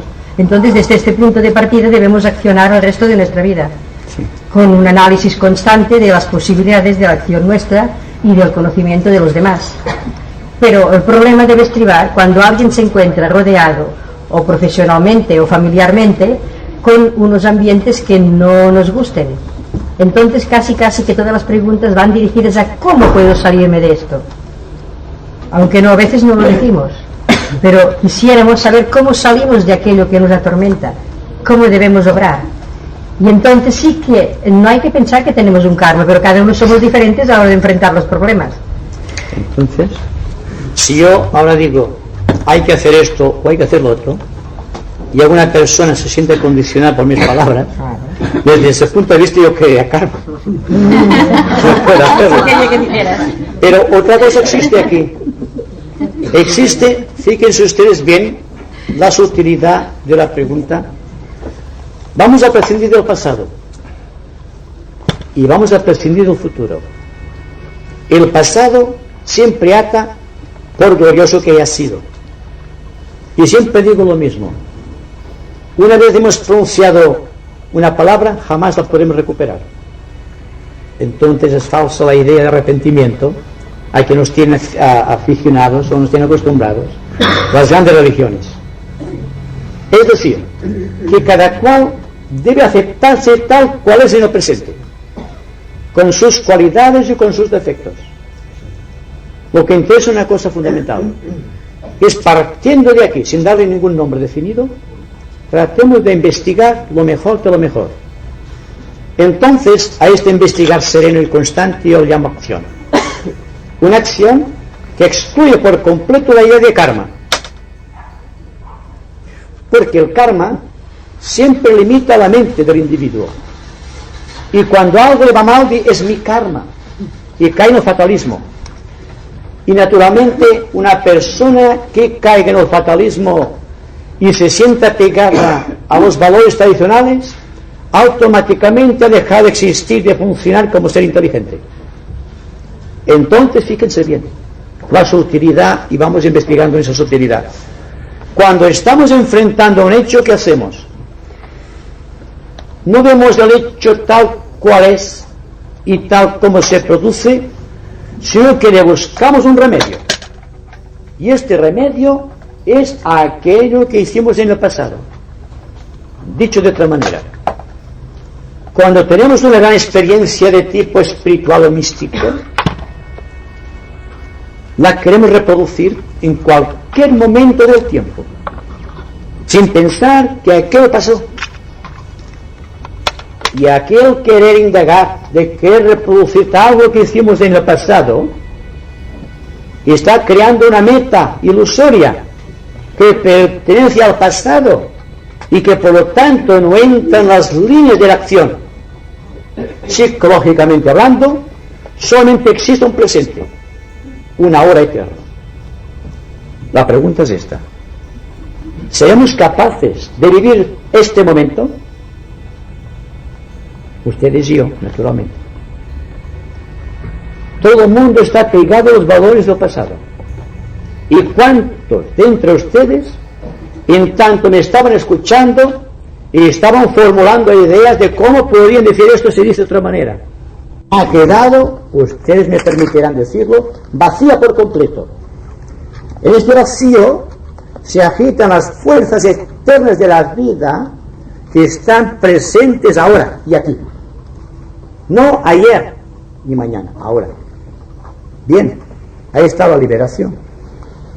Y la liberación existe lo mismo en una planta embebida en su propia creatividad, en su propia atención como planta, que en un maestro de la jerarquía al cual hemos aludido. Entonces, ¿qué es lo que existe como vínculo de liberación? Y esta liberación que tiene que hacernos creadores realmente en este mundo de situaciones conflictivas. Solamente que vivamos sin desperdiciar un solo minuto. ¿Y cuándo lograremos esto? Solamente cuando nos dejemos de normas y de disciplinas, en el sentido tradicional, siendo la propia y única disciplina la gloria de la acción del presente. Vean ustedes como el contenido psicológico, por su propia naturaleza divina, se manifiesta como una gloria permanente, como una paz, como un equilibrio. ¿Se dan cuenta que no existe equilibrio en un mundo? Y que este desequilibrio existente no es sino la falta de atención depositada en los elementos dinámicos que concurren en la estructuración del ambiente social en donde vivimos inmersos. Primero, si me permite usted continuar lo que acaba de decir. Con lo que se está notando ahora en el ambiente y al tener cierto contacto con los sectores más avanzados de religiones o confesiones que intentan romper de su rutina y eso, precisamente, y sí, en la idea que acá ustedes ponen, que se están liberando o intentan, cada cual según la medida de sus fuerzas, se están liberando de sus fórmulas, de sus ritmos, y intentan captar ese mensaje que usted propone de la eternidad del momento. Lo que pasa es que algunos lo hacen balbuciendo, y esto lo digo porque hace poco asistí a una reunión que trataba ese tema y había tomó la palabra del Señor, que está bastante afincado en lo católico tradicional, pero se daba cuenta de que había una necesidad perentoria de irse liberando progresivamente de esos ritos, esas disciplinas, esas técnicas, y llegar a un momento en que todo se quede trascendido y suplido por otra cosa mucho más consistente. Lo que pasa es que no acertaban a ver o adivinar en qué consistía aquello, pero esto lo noté yo porque hacía esfuerzos para buscar algo que había definido, pero se le escapaba. No se daba cuenta de que lo viejo, las técnicas, las cosas esas, todo esto era ya una cosa ya desusada, como sería para los tiempos modernos. Eso es una pequeña, pero no era esta mi pregunta, simplemente porque se me ha ocurrido ahora cuando hablaba usted, pero mi pregunta era que usted ha hablado de los 4 reinos de la naturaleza y luego que el hombre pasa a lo que Cristo llamaba el reino de los cielos, que sería el 5º grado de evolución, ¿no? Entonces tuve la suerte de asistir a una conferencia en París de un maestro serio que decía que también la Tierra, el planeta Tierra, está llamada a ser integrada a otro grado de evolución. A mí me sorprendió muchísimo la idea esa, ¿no? Pero ya que usted ha hablado de esa asunción de los diversos reinos a otro superior, a ver si es que también el planeta Tierra también está llamado a otro grado mayor de evolución, el planeta como planeta, ¿no? Si usted estaba atento, he dicho que la finalidad de cualquier planeta, no simplemente la Tierra, sino cualquier planeta inmerso en los cosmos absolutos, tiene como meta inmediata, por así decirlo, la liberación, convertirse en luz, en un planeta sagrado. Por lo tanto, la perfección del universo, desde el punto de vista, será que todos los planetas que constituyen dicho universo son sagrados, o se han convertido en luz. Esto es la liberación. Es decir, que la luz, por su forma de energía y por el sentido espiritual que entraña, siempre es liberación. Se dice también, y esto viene también con todo cuanto hemos dicho hasta aquí, que si el individuo vive conscientemente, su cuerpo se transformará también en luz. Porque la luz existe ahora, y la estamos apagando siempre con la idea del pasado, con la imaginación del futuro.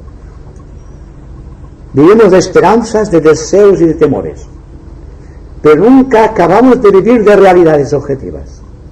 Siempre estamos tratando de hacer una cosa espectacular, sin darnos cuenta que lo más sencillo y lo más a nuestro alcance es la liberación. ¿Y cuál es la liberación? El contacto, la relación correcta, la atención. Esa atención que ustedes están depositando a mis palabras es realmente liberación. Es acción pura. Y dense cuenta que en ciertos momentos en que la atención de ustedes ha estado realmente unificada, se ha producido un vacío. Y que este vacío es síntoma de que realmente ustedes se están liberando.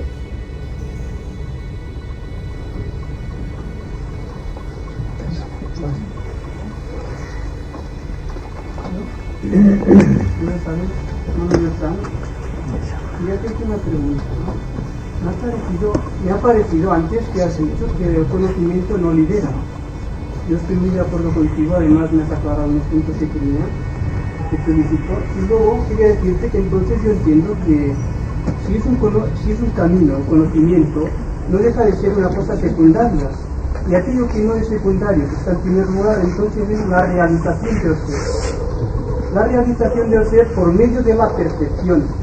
Y esta percepción te lleva a la elevación. Y todo esto te lleva por la voluntad a la acción. Pero esta acción tiene que ser con el amor, porque la acción, si no es amor, sigue siendo acción, más no te supera, sino que al contrario, aún se sumerge más en la oscuridad, ya que el mal no existe, entonces diré en la ignorancia del ser, ¿no? Entonces, por lo tanto, yo creo que para llegar a la realización, el hecho de yo venir aquí, por ejemplo, y escucharte, cosa que me gusta mucho, y yo el mes que viene volver aquí siendo el mismo yo, esta conferencia a mí no me ha servido de nada.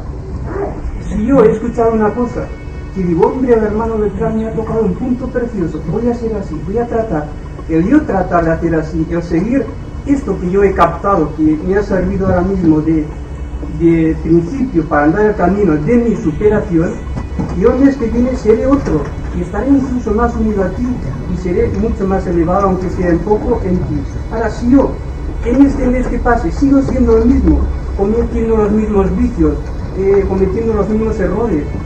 Si yo no me supero en mi propia vida, no me sirve de nada, vaya aquí, vaya a los lugares que vaya. Entonces nos acondicionamos.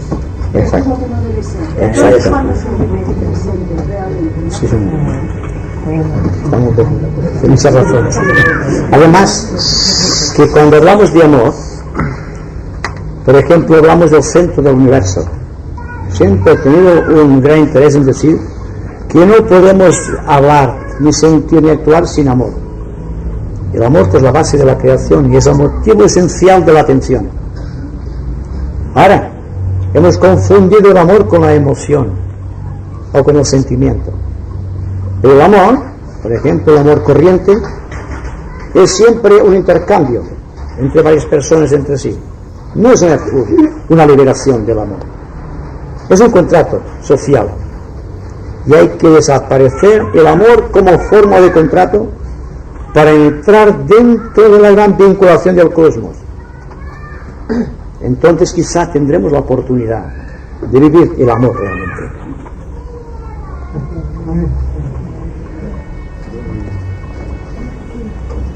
Yo quería contar que quizá las ideas que hemos tenido siempre de eso de la meta, lo que estabas diciendo que tenemos que rechazar, ¿no? Como el absoluto, como una meta a la que teníamos que tener. Era como la idea de llegar a unificarse con todo. Entonces, según esta idea de evolución constante incluso del absoluto, jamás llegas a una identificación con el absoluto, porque si él es una evolución suya, nunca llega a encontrarse, ¿no? Sí, pero el ser humano, por su propia naturaleza condicionante, se apega siempre al fruto de la acción. Ahí está el peligro. Si la persona pudiese pensar y al propio tiempo estuviese desapegada de su pensamiento, la mente siempre estaría limpia. Fíjense ustedes lo que es el deseo y se dan cuenta de la situación actual del ser humano. El deseo siempre existe como participación activa entre un sujeto que observa y una cosa observada. Hay una distancia. Bien, cuando la persona desea intensamente algo y lo hace sin apegarse al objeto, el objeto está en su corazón ya. ¿Qué pasa con la idea de Dios o con el deseo de Dios? Después que hemos deseado tener un confort, que hemos deseado tener una familia que nos quiera, un buen grupo de relaciones, un buen grupo esotérico donde concurrir, cuando tenemos todo esto decimos ahora vamos a buscar lo absoluto. Pero la idea del absoluto es tan limitada en sí como la idea de un automóvil, de tener un coche. ¿Qué pasará, por ejemplo, en el sentido de libertad, cuando estemos atados con un metro de cuerda o con 50 metros o con una cuerda que abarca el infinito? ¿Cuál será más libre de todos? Mientras estemos atados, no estamos libres. Entonces la idea de Dios nos puede atar también fundamentalmente. ¿Qué pasa entonces? La persona que se libera 2 metros está libre. No hay que esperar hasta el infinito para cortar la cuerda.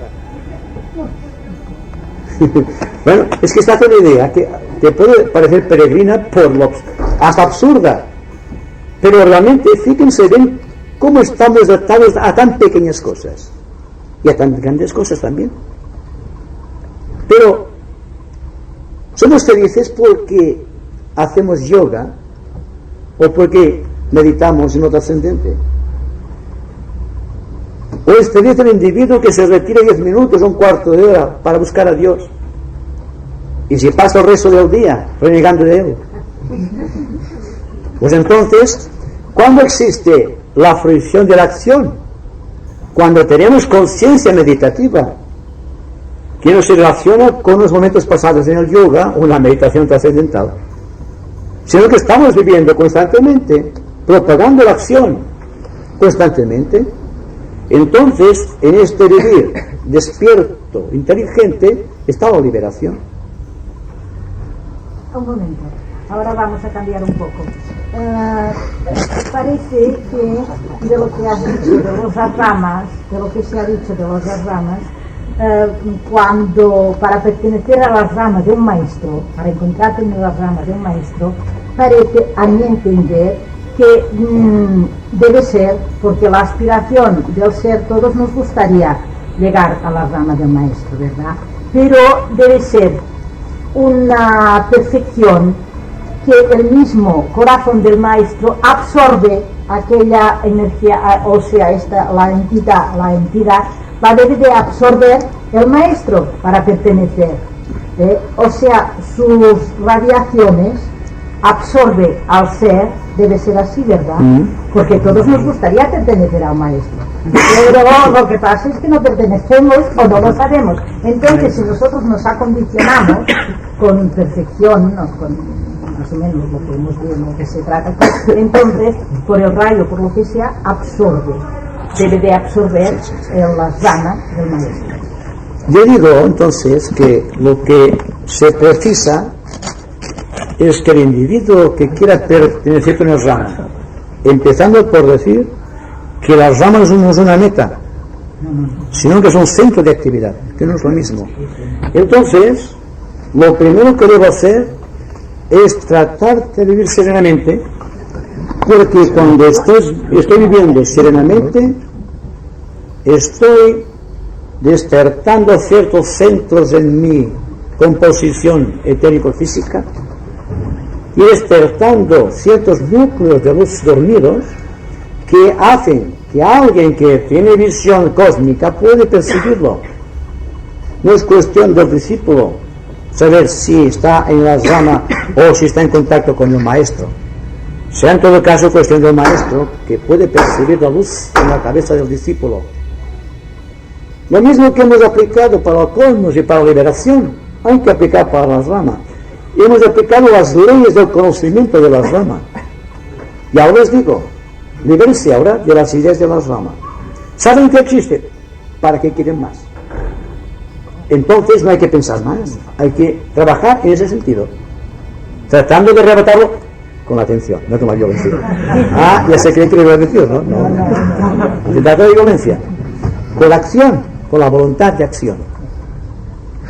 Y entonces viviremos en un mundo diferente de lo que conocemos actualmente.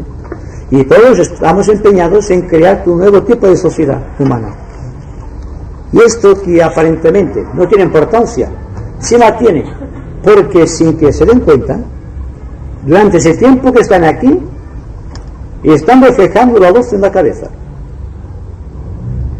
Y son percibidos.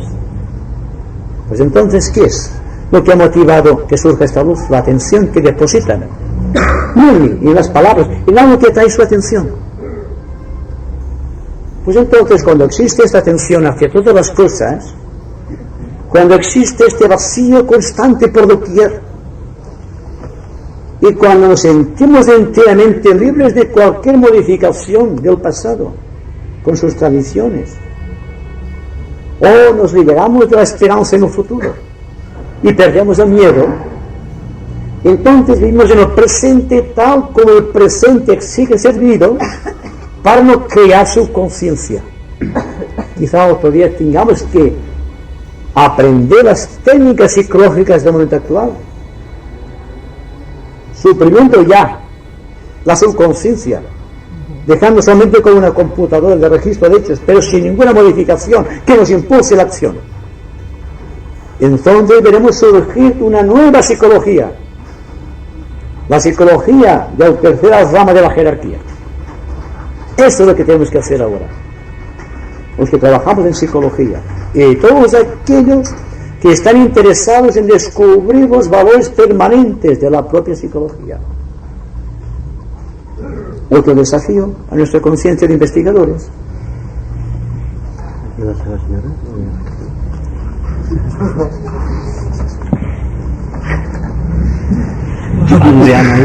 Un momento, es que hasta que la sociedad sea mejor de lo que es ahora, y a ello tenemos que ir todos, creo que tenemos una idea falsa de la liberación, o cuando menos mis escasas luces no me permiten ver más allá. Entonces quisiera una descripción más, quizá un poco más por lo bajo, para poder aprender bien este aspecto. Porque liberarse ¿de qué? Hemos de ser impersonales hacia todo. Si somos impersonales hacia todo, ya no podemos hablar en términos de felicidad, porque felicidad en minúscula es lo que el ser humano encuentra placer viviéndolo. Entonces ya no se puede hablar de felicidad como toda la gente lucha para encontrar su felicidad, y cómo puede encontrar a la vez su liberación. Me gustaría, casi entre esto en términos psicológicos, ¿verdad? De psicología más o menos trascendente, pero me gustaría que antes de que pudiera avanzar esta nueva sociedad, que hay que crearla todavía, en estos momentos que todo el mundo dice, yo no puedo empezar a hacer tal cosa porque primero tengo que liberarme yo, y mientras tanto va buscando su felicidad hacia lo que sea que le plazca para vivir. En este caso yo creo que estamos todos equivocados, porque no puede ser buscar ese término de felicidad y a la vez liberación. Si es que la liberación es, por eso digo, mis escasas luces no me permiten ver más allá, que liberación para mí es imparcialidad. Una cosa has dicho, has hablado sobre impersonalidad. Yo te pregunto, ¿qué entiendes por impersonalidad? Es vivir las cosas sin apegarse a ellas. Bueno, ya lo he dicho antes. Y entonces ya no es buscar la felicidad como busca el mundo. Es que no hay que buscar la felicidad, no hay que buscar nada. Hay que vivir simplemente. Y para conocer esta liberación... Es que la gente busca siempre un objetivo. El objetivo es lo que tiene que desaparecer para que podamos vivir plenamente. Ahora bien, ustedes me dirán, es imposible. Yo digo que nunca lo hemos intentado. Buscamos una meta. ¿Cuál es la meta de ustedes? ¿Cuál es mi meta? ¿Tener más dinero? ¿Tener una posición social? ¿Tener dinero al banco? ¿Tener un coche? ¿Tener una mujer que nos ame? ¿O un marido que nos quiera? ¿Qué es lo que queremos? Un objetivo siempre adelante. Y luego, con todo esto que está condicionando nuestra vida, hablamos de impersonalidad. ¿Dónde está la impersonalidad en todo caso? Es curioso. Entonces, para buscar, para ser realmente, hay que vivir noblemente, lo más honradamente que nos sea posible. ¿Qué es lo que está a nuestro alcance inmediato? Nuestra atención marcará la pauta. Pero en todo caso, procuren que el objetivo sea lo más alejado de ustedes mismos. Sí, puede ser que sea cósmico. No cifren su afán en lo inmediato, porque entonces se perderán en vanas tentativas y que crearán los andamiajes para otra estructura tradicional que pertenece al pasado. Si cometen una acción que no resulte agradable o algo que ofenda a otra persona, por favor no se arrepientan, porque no lograrán nada, ya ha pasado aquello. Enmiendan la acción, si precisamente la acción es vivir desapasionado, porque si se equivocan, la misma fuerza de la acción traerá su consecuencia a aquello que hicieron mal, y automáticamente, con la atención depositada todos los hechos que están cifrando en cualquier acontecimiento, hará que cada vez sean más nobles en la acción, en la correcta acción, que es el comportamiento con respecto a los demás. Entonces ya no es una meta inmediata, es el vivir constante, no de acuerdo con motivos ni con ciertos arquetipos que hemos creado con la imaginación, o tratando de imitar a alguien, por elevado que sea, sino viviendo lo más honestamente que podamos, convertirnos en un buen ciudadano. Simplemente, siempre decimos lo mismo. No, tenemos que llenar la mente de grandes pensamientos esotéricos, llevar con énfasis a las estrellas. Cuando la acción queda siempre relegada a un término meramente descriptivo, pero sin ninguna cualidad que haga apetecible la vida que nos rodea.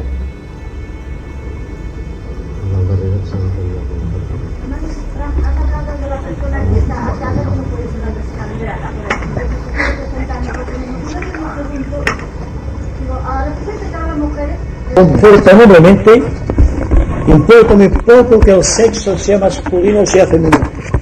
Hablo de una actitud de conciencia, no de un sexo, una polaridad. Hablo de un punto único de tensión espiritual. Si la persona está atenta a este punto de crisis, que debe motivarte una gran atención a todo cuanto ocurre a su alrededor, sea olvidar si es hombre o si es mujer. Primero, que el mal de la sociedad es la dualidad de los sexos. Primero, Entonces, la unción, la atención depositada en lo inmediato, hará que la persona sea correcta, indistintamente si es hombre o mujer. La honradez no tiene sexo, la cualidad no tiene sexo y el amor tampoco tiene sexo. Solamente tiene sexo la persona que vive en el sexo. Y la persona que vive en el sexo, como dualidad, no puede percibir las cosas con esta clarividencia, por así decirlo, con esta acción formidable del presente. Todos los seres humanos cometen equivocaciones, ya sean hombres o mujeres. Por lo tanto, para mí, si el mal existe o existe ignorancia, está compartido por ambos sexos. No vengamos ahora a buscar que un sexo tiene la primacía. Es el ser humano, el alma humana, la que está involucrada en el proceso de la liberación. Además, sí, ya voy a terminar ya porque ya se va alargando demasiado. Dense cuenta, y como siempre terminaremos con un poco de silencio. Dense cuenta, solamente como un examen de conciencia, que vienen ustedes aquí por una razón fundamental, porque sienten el impulso de la vida creadora en su corazón. Si no, no podría existir. 1000 causas, 1000 razones, 1000 impedimentos se lo privarían. Están aquí y ahora por algo más vital que nosotros mismos. Entonces, esta unidad de conciencia que formamos, este equilibrio de cualidades, esta fusión de rayos, solamente tienen un lente común de proyección, la atención. Trato de estar atento cuando les estoy hablando. Ustedes están muy atentas, ustedes cuando me están escuchando. Entonces, ¿cuál es el misterio que se produce entre nosotros? ¿Qué es lo que produce ese silencio? Es que estamos unidos por el mismo interés colectivo, la acción. Y la acción y la liberación son la misma cosa.